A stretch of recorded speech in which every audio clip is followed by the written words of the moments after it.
19 minutos. Estamos de regreso en Buenas noches y buena suerte por CDN 92.5 para el Gran Santo Domingo, el sur y el este, 89.7 para la zona norte del país y 89.9 desde Punta Cana. Independientemente del espacio en el que usted esté, en cualquier punto de la tierra, entre en contacto con nosotros a través de cdnradio.com.do. Vamos a conversar con Lady Blanco, la tenemos de nuevo por aquí, que es miembro del Consejo Nacional de Participación Ciudadana. Gracias, Lady. Muchas gracias por invitarme siempre a compartir en tu programa sobre los temas nacionales de interés. Así es, estamos en la agenda de las reformas. Así es, así es. La reforma constitucional, Participación Ciudadana ha fijado posición. Así es. Apoya algunos aspectos, otros no está de acuerdo en la forma en que ha sido planteado, como la reunificación de las elecciones. ¿Ustedes han sido escuchados por el Poder Ejecutivo? Mira, nosotros nos invitaron a los encuentros que hizo el presidente. Sin embargo, en ese momento, esos encuentros fueron para presentar los puntos estratégicos que ellos tenían. Sin embargo, después de ahí, nosotros no hemos tenido ningún acercamiento más que realmente lo que lo hicimos público. La posición institucional de participación ciudadana lo hicimos vía una rueda de prensa, una nota de prensa que se mandó a todos los medios, y fue una posición bastante consensuada en participación, porque tuvimos discusiones internas. Habían compañeros que no estaban a favor de la unificación de las elecciones, pero sin embargo la gran mayoría no estamos a favor. Entonces hay varios puntos en lo propuesto por el presidente que no estamos a favor y otros que nos generan preocupación. Como por ejemplo, al inicio de tu comentario, tú hablabas del Ministerio Público. Para nosotros es un tema central. Frente a la lucha contra la corrupción es un tema, una bandera de participación ciudadana, y crear cualquier espacio, mecanismos que permitan mayor nivel de independencia del Ministerio Público siempre va a ser la bandera. Ahora bien, 100% de esa independencia nunca va a existir, porque no existe en ninguna parte del mundo. Ahora, tú vas creando vas derribando las barreras que permiten una incidencia de mayor nivel de politización del sistema. Ahora bien, hay un punto que sí fue cambiado después de lo presentado. El presidente presentó, su consultor jurídico presentó la inamovilidad. Y la inamovilidad que era presentada al principio era de 4 años, y en caso de que ese procurador dentro de sus ejercicios de sus funciones no cumpliera, pues accedía a un juicio político. Y el juicio político iba al Congreso, donde está la mayoría. Entonces, esa era la idea más cercana a la visión de participación ciudadana. ¿Por qué? Porque obviamente si tú lo cambias a 2 años y en ese momento obviamente el presidente puede removerlo, porque así mismo lo plantea el proyecto, que tú lo puedes remover siempre y cuando el Consejo Nacional de la Magistratura lo entienda conveniente. Entonces es un poco complejo como se ha presentado, y eso sí nos genera preocupación, porque lo que hemos visto sobre todo en el sistema judicial, que uno de los desafíos que tiene el sistema judicial es esa inamovilidad como está estructurada en el sistema judicial. Entonces obviamente para nosotros eso es un reto, y ya lo expusimos dentro de nuestra nota de prensa, y sí apoyamos varios temas de la reforma. Con relación al Ministerio Público, que se elimine la figura del procurador dentro de la conformación, que la conformación vuelva a ser impar, porque eso permite que el presidente no tenga el voto calificado como lo tiene ahora, que es el que decide. O sea, como ahora está par, él tiene el voto decisivo. Entonces, es un tema para nosotros. Y también otro tema que quizás es el que la gente no ha abordado tanto, pero que sí para nosotros es importante, son los requisitos. Los requisitos que establece la propuesta. Primero, que no tenga vinculación política conocida durante 5 años, que no pertenezca a ningún estrato político ni partidario, no haya hecho política de manera conocida. Yo creo que eso es un tema muy importante, muy central. Que venga del sistema judicial o que venga del Ministerio Público, también eso es un tema importante. Sin embargo, para mí, eso es un tema lady, yo como lady.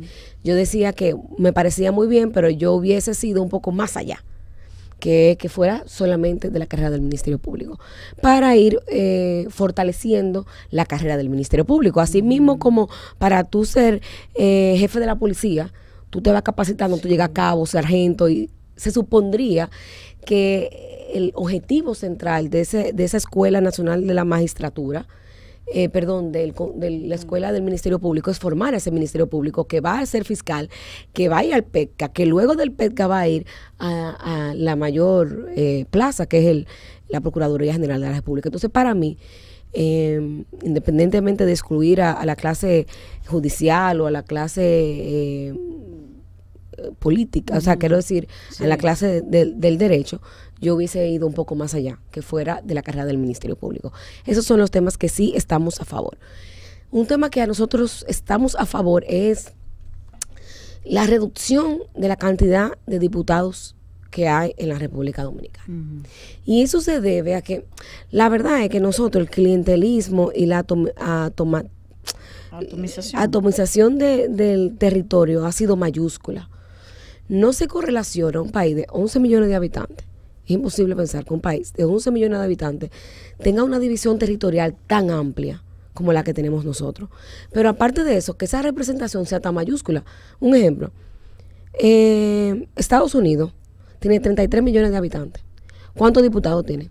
435 representantes en la Cámara de Representantes.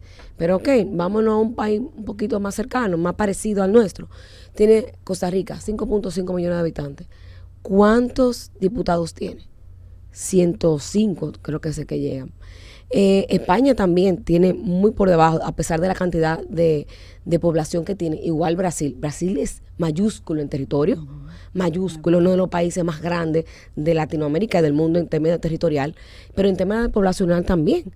Y no llega tiene 325. Entonces, la verdad es que es un costo. Sabemos que la democracia siempre va a tener un costo, pero ese costo tiene que ser racional a la realidad social que vive el país. Entonces, tú no puedes mantener un crecimiento desproporcionado de esa Cámara, que sabemos que es importante, pero obviamente hay que tener límites, que no lo tiene actualmente.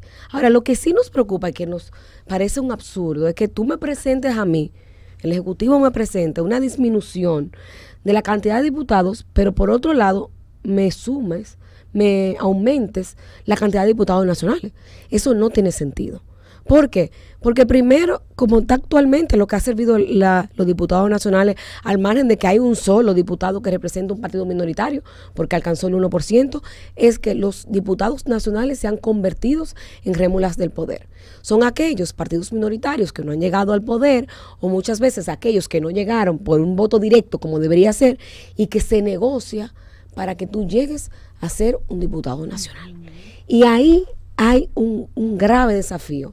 ¿Por qué? Porque la verdad es que no entendemos, no hay una justificación clara para ese aumento de esos 15 diputados, y yo creo que eso realmente debe ser rechazado por toda la sociedad dominicana. Eso no debe suceder. Y en todo caso, en la misma ley electoral tiene una trampa, porque la ley electoral te dice que el primer escaño se le va a otorgar al partido minoritario que alcance el 1%, pero hay un margen muy amplio de interpretación, porque no dice qué tú vas a hacer con los otros 4 escaños. Y lo que han hecho los partidos mayoritarios es, obviamente, como lo vemos ahora, utilizarlo para un tema clientelar. Sí. Entonces ahí sí no estamos de acuerdo. Okay. Lady, hay otros temas en la agenda, otras reformas. Sí. ¿Ustedes en cuáles se han involucrado? El presidente llamó a un nuevo pacto educativo, en esta ocasión, para un pacto por la calidad de la educación. Pero todo el mundo se pregunta, ¿y el pacto del 2014?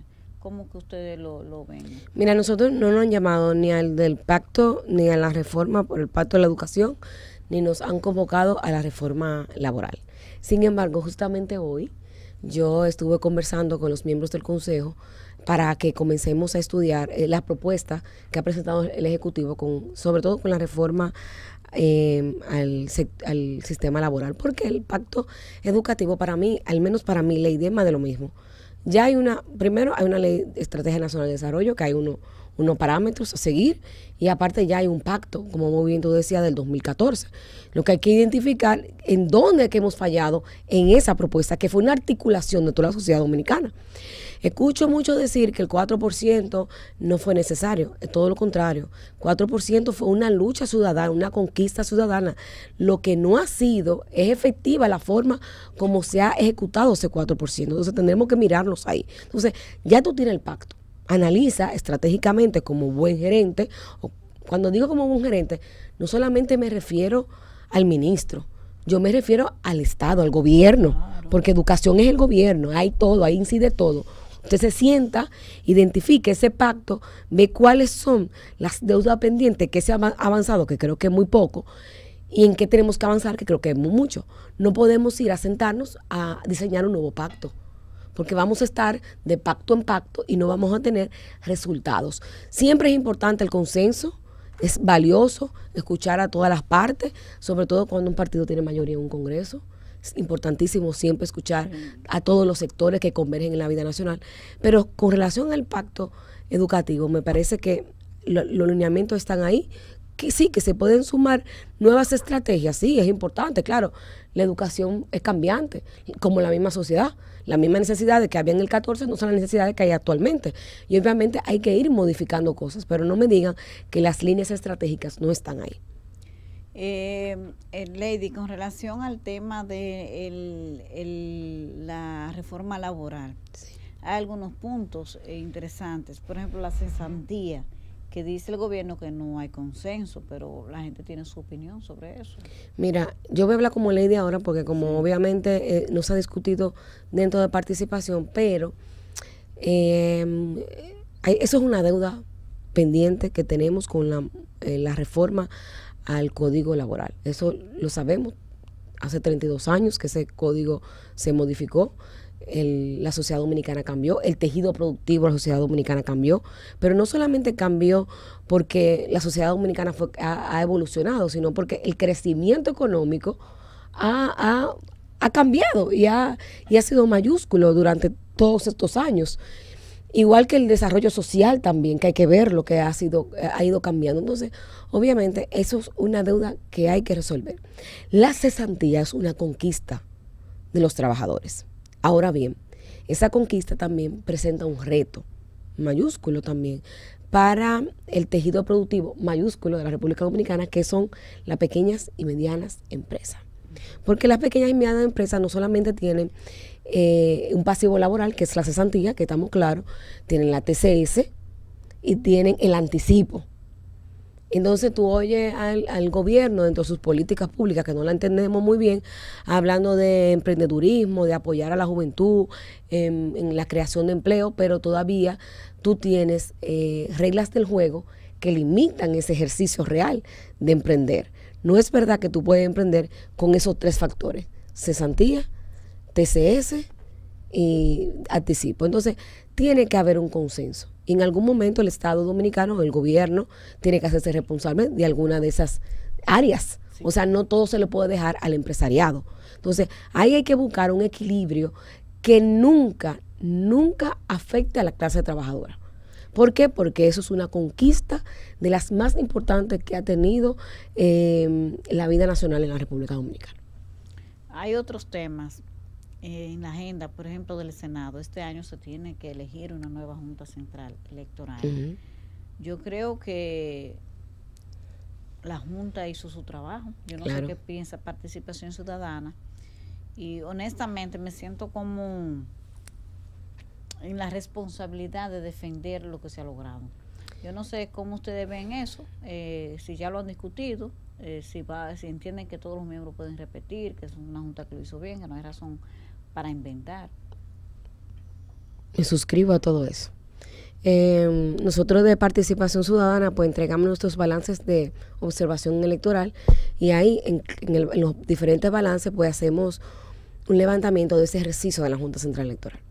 Y la verdad es que primero la Junta Central Electoral renovó las esperanzas de la sociedad dominicana de ir a un proceso electoral más diáfano, más transparente, de mayor nivel de consenso, en donde la integridad electoral se mantuvo. Nada más hay que ver lo que está pasando en la región.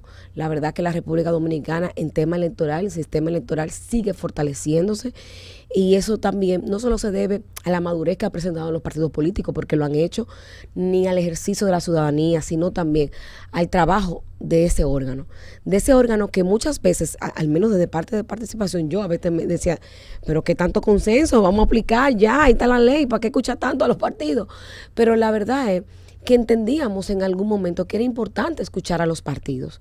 Esa preocupación que era real de los partidos dentro de un proceso que venía con cambios, una nueva ley electoral. Yo creo que en vez de generar incertidumbre, a pesar de que tener un nuevo marco normativo, fue todo lo contrario, nos generó bastante confianza. Yo creo que obviamente ya ellos tienen la legitimidad, le corresponderá a ellos identificar si cada uno de ellos, cada uno de manera individual, cumplieron con su rol y pueden aspirar nuevamente, pero desde participación, igual que de Lady, yo creo que la ciudadanía en su conjunto entiende, y yo creo que hasta la misma oposición en su conjunto entiende que esa Junta Central Electoral pues devolvió la confianza a la sociedad dominicana y merece un voto de confianza, ellos como órgano. Así es. Otro tema que está en la agenda son otras reformas. Yo no quisiera, no sé, las reformas fiscales. Mira, yo creo que también es importante, tú decías que el Congreso va a tener grandes desafíos. Y yo creo que no solamente el Congreso, la sociedad dominicana vamos a tener grandes desafíos, porque cuando un partido tiene mayoría en ambas cámaras, siempre es importante la legitimidad. Y la legitimidad, para mí, no solamente la da la oposición, yo no creo. Yo creo que la legitimidad la da la sociedad. Entonces, hay leyes que están pendientes, como por ejemplo, hablamos, la bandera del presidente ha sido, y del PRM ha sido, la lucha contra la corrupción. Pero hay leyes que están pendientes y se han quedado engavetadas, como la ley de compras y contrataciones. Sí. Pero ahí también está la modificación a la ley de lavado de activos, donde se integran nuevos sujetos obligados a la ley. La modificación a la ley de Cámara de Cuentas, que también ahí está pendiente. De la Contraloría de la República. O sea, hay varios normativas al margen de las discusiones que siempre tenemos del Código Penal, que es de los grandes desafíos. Iba a preguntar del Código, porque ahora, sabes que el PRM hizo un compromiso con ustedes y no se lo cumplió en la gestión anterior. Sí. Y ahora, ¿qué ustedes van a hacer? ¿Para qué? Porque ahora no hay razones para decir que no se aprueba. Porque mira, la verdad es que el presidente ejerce su liderazgo a según. ¿Por qué? Porque desde el PRM dijeron que iban a amonestar a los diputados que no estuvieran de acuerdo con el consenso llegado en el partido a la hora de aprobar la modificación constitucional. Pero ¿por qué no llegar a esos mismos consensos y amonestar a aquellos, si hablamos de un equilibrio, como ellos dicen, de esos que ellos dijeron que iban a apoyar sobre todo a las tres causales? Acuérdense que el presidente en su primera campaña fue de los más abanderados a favor de las tres causales y de los derechos sexuales y reproductivos de las mujeres, y ha sido lamentablemente de las grandes deudas y también desencanto de sectores como nosotros, que tenemos una lucha por derechos a favor de la mujer, porque se ha quedado en que, bueno, eso ya es decisión de cada legislador. Y entonces, ¿por qué la reforma constitucional no es decisión de cada legislador y el Código Penal sí? Entonces, ¿dónde está la doble moral? No. Aquí debe haber un ejercicio real. O usted ejerce su liderazgo o usted no lo ejerce. Entonces, tú no lo puedes ejercer para una cosa y no ejercerlo para otra. Entonces, son deudas que están pendientes. Entonces, el Congreso tendrá grandes desafíos, porque hay esas reformas, y al final ya no será la oposición la culpable de no hacer reformas importantes. Ya tú no te puedes escudar a que el gobierno anterior dejó, a que el gobierno anterior no hizo. Ahora tú tienes 4 años que ya pasaron. Te toca estos 4 años hacer la diferencia, hacer las reformas, que son reformas prioritarias y pendientes de manera social, pero que sean reformas que vayan encaminadas a generar equilibrio, a generar democracia, mayor nivel de democracia y justicia social, que son de las grandes deudas pendientes en el Estado Dominicano.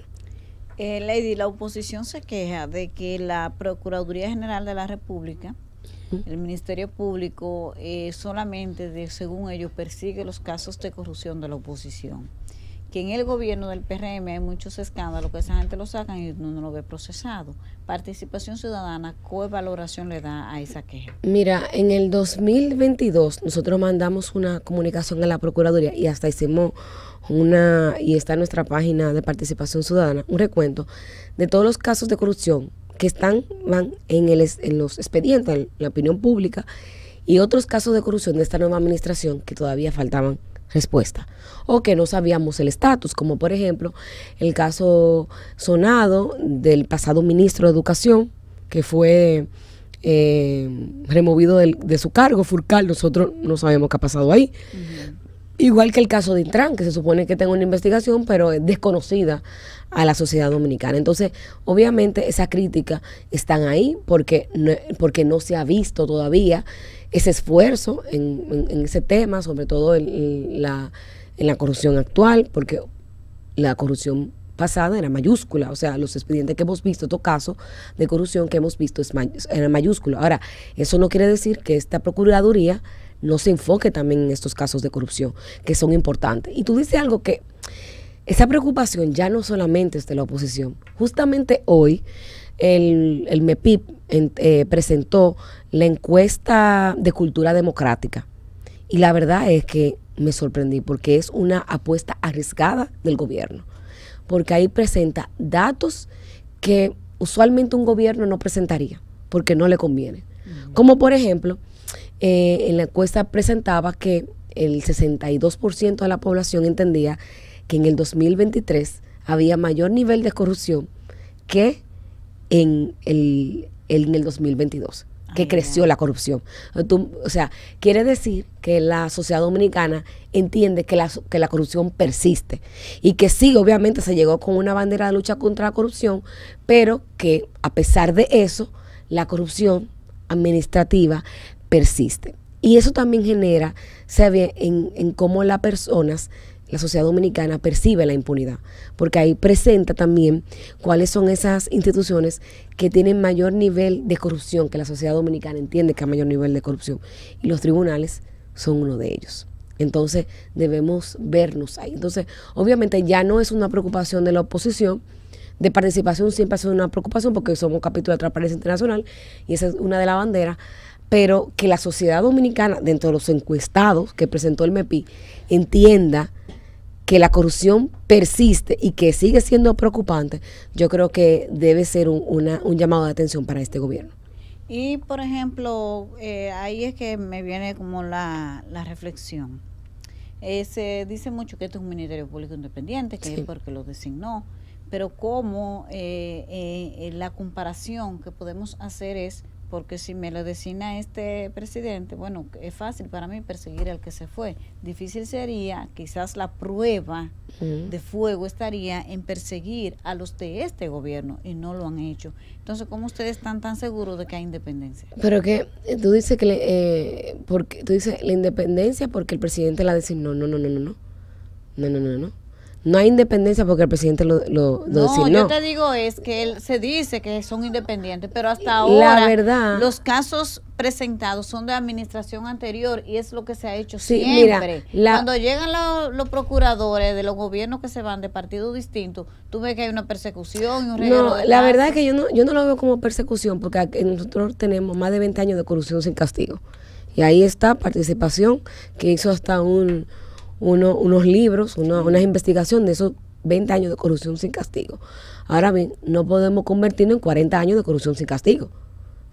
No sé si tú me entiendes. O sea, sí, hay que perseguir esta corrupción, o sea, la pasada corrupción. Hay que perseguirla, pero sí, esta también. Sí. Esta también. Por pero eso ¿cómo digo, yo hago el análisis de que es independiente? ¿De independiente de quién si no está persiguiendo? Mira, primero los órganos, porque cuando hablamos de persecución de la corrupción, tú tienes que hablar de persecución y prevención. Primero hay que darle el paso a los órganos que evidencian esa corrupción, como por ejemplo, en el caso de educación, quien evidencia primeramente que hay posibles indicios de corrupción es la Dirección de Compras y Contrataciones. Y remite el expediente ¿a dónde?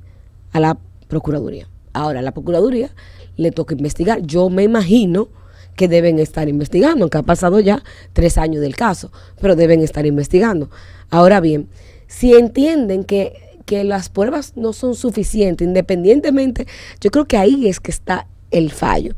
Independientemente y las pruebas sean deficientes, la Procuraduría tiene que informar, tiene que decir, se investigó este caso específico y no se encontró prueba suficiente para una investigación. Para darle apertura, continuidad. Y ahí yo te lo compro, yo te digo que lo entiendo. Ahora bien, igual pasó con el caso de Intran, compras y contrataciones, ve que hay unos indicios a través de obviamente de una denuncia ciudadana, se manda a la Procuraduría, y ahí sí lo tengo claro, porque hemos preguntado cómo va el caso y sí nos han dicho que están en fase de investigación. Entonces me imagino que esa fase de investigación, yo creo que quizás ellos no quieren incurrir en lo que hicieron con los pasados casos anteriores, que investigaban después de la medida de cohesión. Y en ese proceso de investigación de la medida de cohesión se pierde mucho tiempo. Entonces, me imagino que ellos tienen que estar investigando para la medida de cohesión y ya ir más, quizás han aprendido en ese ejercicio de que tener expediente tan mayúsculo de 12.000 páginas, realmente a ellos tampoco les beneficia como órgano persecutor de la corrupción, porque hemos visto que los tribunales te ponen a leer las 12.000 páginas. Y el caso, por ejemplo, de la lotería, lo descargaron, sí. Y fue entonces ese está bien. Cuando lo descargaban antes, que lo llevaban los procuradores, decían que era porque no lo instrumentaban bien, que eran seguros culpables, pero cuando no lo instrumentaban bien. Sí, pero este caso quedó hasta grabado. Sí, pero acuérdate que quien que descarga no es la Procuraduría. ¿Quién descarga? Los tribunales. No, pero que ustedes, había casos que ustedes dicen que lo descargaban porque no llevaban la prueba, porque instrumentaban los casos intencionalmente mal para que lo descargaban. Y lo vimos en el caso de los Tres Ojos, lo vimos en el caso de los Tucanos y lo vimos en el caso de Odebrecht. Sí. Yo estoy de acuerdo contigo, pero ahora bien, en este caso específico, el que tú mencionas de la lotería, la Procuraduría hasta apeló y hacía quejas serias al órgano judicial. Entonces, la verdad es que también hay solamente a veces, desde la persecución a la corrupción, la lucha contra la corrupción, solamente vemos el ejercicio de la Procuraduría. Pero, obviamente lo veíamos también por cómo había sido conformada esa Procuraduría. Y es justo que se vea desde así. Pero la verdad, y es cierto que hay que también ver el papel de los tribunales. Como por ejemplo, caso de Odebrecht, estamos de acuerdo que las pruebas eran insuficientes y la misma procuradora, doña Miriam, en reiteradas ocasiones le mandó a decir públicamente en una audiencia al procurador de ese momento, Jean Alain, que el expediente no era suficiente, que tenía que irse a investigar, venga, como la tarea, hágame bien la tarea y vuelve y tráigame el expediente bien. Y si esos casos eran instrumentados así y resultaban descargados, como pasó por ejemplo con el caso de Dicen, ¿cómo ustedes saben que estuvo bien instrumentado? No, porque tenemos la certeza de que tanto Jenny Berenice como Wilson Camacho, Mirna, porque nada más no solamente son esa gente, está Mirna, está Luisa, que son fiscales comprometidos. Pero ellos no fueron los que instrumentaron el expediente, ellos no eran los encargados de ir a investigar ni hacer los interrogatorios. No, señor, porque nosotros nos sentamos con ese procurador. Participación fue y se reunió con el procurador y le demandó, mire, estamos viendo que los demás países, los demás procuradores están yendo. ¿Qué está pasando con Dominicana que no va? Ay, mareo viene, en términos llanos, mareo viene y mareo va. Sí. ¿Y qué pasó? Bueno, se instrumentó para eso. Pero ¿qué pasa? La interpretación que le da los tribunales. ¿Qué dice el tribunal? No se pudo comprobar el delito del soborno. Pero el soborno estaba. Usted puede decir, no hubo suficientes pruebas para configurar el delito del soborno, pero usted no puede decir la inexistencia, en una sentencia, la inexistencia del soborno.